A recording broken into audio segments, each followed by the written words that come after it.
A minha influência não vem de mim. Eu era totalmente improvável. O meu cenário foi totalmente na contramão do que Jesus me chamou pra fazer. Eu me lembro muito que no meu aniversário de 9 anos, a minha família fez uma festa. Tinha aqueles bolão grandão, eu tenho a foto ali. E nem existe mais esses bolos, mas eu tive. E eles chamaram aquele Fusca.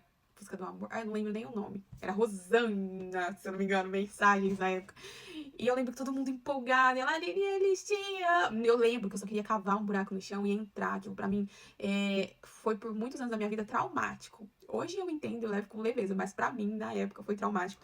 Porque eu cresci aquela pessoa que eu era o famoso bicho do mato. Né? A minha avó me chamava assim, bicho do mato.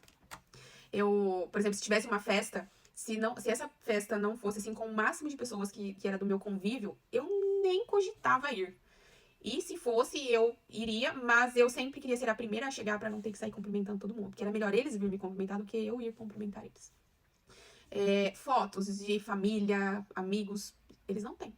Porque eu não tirava foto com ninguém. Eu era a que tirava foto deles, né? Eu era a câmera. Mas eu não aparecia. Porque eu tinha um complexo de inferioridade que eu falo, meu Deus, eu não sei de onde que eu tirei tudo aquilo. Né, que eu sempre encontrava um defeito em mim. Eu sempre achava que as pessoas iam ficar. Podia ter 50 pessoas na foto. A pessoa ia ficar encanada nos meus defeitos. Então, eu não tirava. Nossa, foi assim, eu comecei a gravar vídeo, eu comecei a aparecer na pandemia. E eu paro pra pensar hoje e falo, como? Do nada, de repente? Eu não sei, gente. Eu sei que era uma época que eu tava vendendo muito. De repente eu comecei. Eu sei que eu tinha feito uma cirurgia estética, que eu tava assim, né, com a autoestima mais elevada. Mas aí eu comecei a tirar fotos das minhas peças. Comecei a fazer lives, né? Porque a pandemia obrigou a gente a fazer live, mas eu até paguei uma vez pra Gobete fazer. Teve uma outra moça que também estourou agora, que eu não me lembro, acho que é Gleiciane, não sei que ela estourou. Ela também já foi fazer uma live na minha loja. E depois eu me virei sozinha. Falei, nossa, eu sei fazer, eu dou conta. E comecei a fazer as fotos, os vídeos, as lives, enfim, comecei a caminhar sozinha. E eu fui destravando nisso, né? Mas até então a gente sabe que falar na frente de uma câmera com você, gravando por mais que milhares de pessoas podem ver, é diferente. Até que comecei um curso na igreja e no primeiro dia desse curso tinha que na frente se apresentar, né? E tinha, acho que aproximadamente ali umas 12 pessoas. Já era um motivo de eu travar geral. E eu lembro que eu falei, não, você é a última. Você é a última. E eles, não, você é a última. Mas a gente se esquece que mesmo sendo a última, uma hora vai chegar. Pô, chegou a minha vez, eu me tremia, eu chorei. Porque contei um pouco da minha história e ali acabou sendo exposto. Enfim, mas isso é papo pra outro vídeo. E beleza. E aí eu falei, nossa, não acredito que eu consegui daquele jeito, mas consegui, né? Foi um destravar. Depois, a segunda vez foi em dezembro. Eu já até compartilhei isso com vocês. De repente, eu queria muito ir num evento em São Paulo, em Alphaville, mas eu estava sem condições e tudo mais, e eu não sei. Do nada eu ganhei o convite para levar um acompanhante, do nada, de repente, né? Eu fiz até uma live depois, tão emocionada, porque realmente foi de repente, assim, sem condições nenhuma de eu estar lá, e eu fui, né? E no final deste evento, eu simplesmente fui convocada a ir lá na frente contar sobre a minha história. Tipo, quem é a Aline? Ali na fila da padaria? Quem que é a Aline ali em Guariba? Quem é a Aline aqui em Ribeirão? Mas eu fui convocada no palco em Alphaville, em um evento que estava a Carol Marçal, a esposa do Pablo Marçal.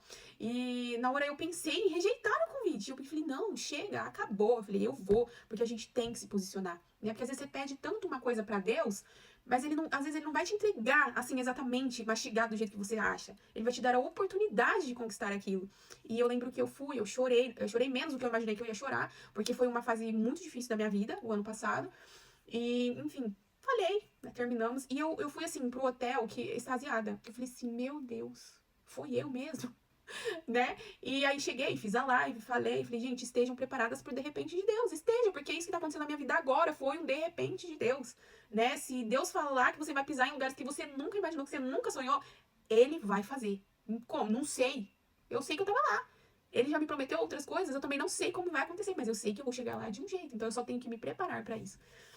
E aí, eu peguei, fiz a live e tal, e depois eu entendi muita coisa dentro de mim, mas eu ainda tava muito bagunçada. E comecei a fazer conteúdos aleatórios. Teve também uma época, antes do que eu ia contar agora, que eu comecei a criar memes. Quem me segue há mais tempo sabe disso.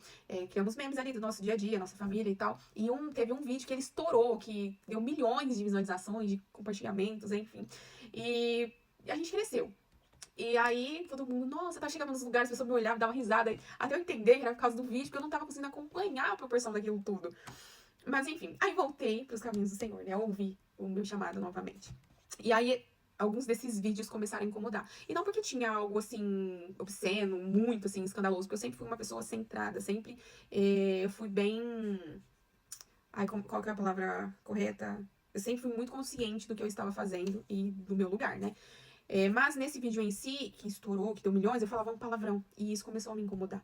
A princípio eu arquivei, mas ele continuou, sabe? Eu falo que é o Espírito Santo que tava, né, me cobrando isso. E até que eu apaguei, né? Porque eu realmente queria águas mais profundas. Eu realmente queria viver o que o Senhor tinha pra minha casa, pra minha família, pra minha vida.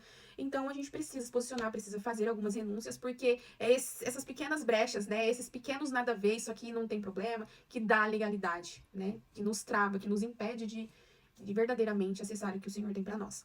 Então eu não hesitei, eu apaguei.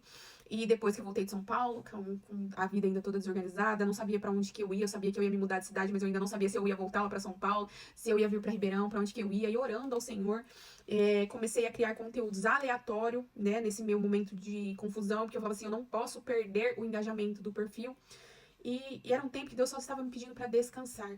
Porque tem esse momento que Deus fala assim, só descansa, você sempre quis cuidar de tudo, você sempre quer controlar tudo, você sempre acha que você tem que resolver tudo, que quer cuidar de todo mundo, enfim. E eu não conseguia descansar. Até que um dia eu peguei, uma tia minha comentou um conteúdo meu, ela falou assim, ela me chamou na verdade, ela falou assim, você tá ficando louca? Não, porque pra mim parece que você tá ficando doida, eu não tô entendendo. Aí eu falei, não, só tô tentando manter a página e tal. E aí uma voz falou muito forte dentro de mim, é minha, é eu que dou, é eu que tiro. É eu que entrego, é eu que escondo. E aquele dia eu falei, não, é isso. Aí eu voltei pra minha rede normal, apaguei o que eu achei que tinha que apagar, limpei ela novamente, né? Devolvi ela pro Senhor, porque eu tinha pegado ela pra mim, pra fazer do meu jeito. E aí as coisas foram fluindo até hoje. Ele sempre uma voz falava dentro de mim, faz o canal do YouTube, o mesmo conteúdo, esparrama, né, pro máximo de pessoas, porque é isso que o Senhor me chama, para levar a palavra dele e o que ele faz na minha vida ao máximo de pessoas possível. E eu tinha muito receio, mas quem sou eu no Instagram, quem dirá no YouTube, no TikTok, e hoje tô eu aqui, né? É só dizer sim, o resto é ele que faz, é ele que capacita, é dele, por ele e para ele, não somos nós. Que você consiga compreender isso.